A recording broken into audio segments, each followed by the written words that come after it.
Welcome to our channel. Today we how to register with Eve Weather to monitor outdoor conditions. Quick tutorial step by step clearly.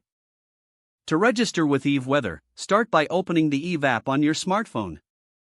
If you haven't installed the app yet, download it from the App Store or Google Play. Once the app is open, go to the main screen. Look for the option to create a new account. Tap on the Sign Up or Register button. You will need to enter your email address. Choose a strong password for your account. Confirm your password by entering it again. After filling out the required fields, tap on the Next or Continue button. You may receive a verification email at the address you provided. Check your inbox and click on the verification link. Once verified, return to the Eve app. Log in using your email and the password you Now, navigate to the Devices section within the app. Select Add Device to connect your Eve Weather. Ensure your Eve Weather device is powered on and within range. Follow the on-screen prompts to pair your device with the app. Once connected, you can start monitoring outdoor conditions.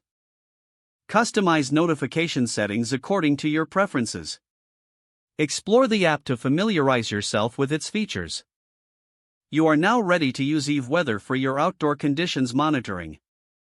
If the page does not load, refresh the browser or try again in a private or incognito window. Make sure you are using the correct email address, then retype it carefully to avoid small typos. If your password is not accepted, use the reset option and create a new strong password you can remember.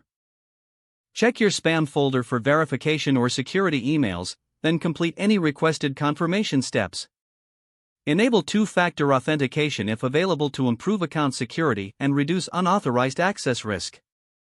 After signing in, review your profile details so your contact information and settings are accurate and current.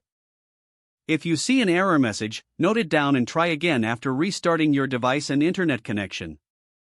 Don't forget to like this video and subscribe to our channel for more step-by-step tech guides.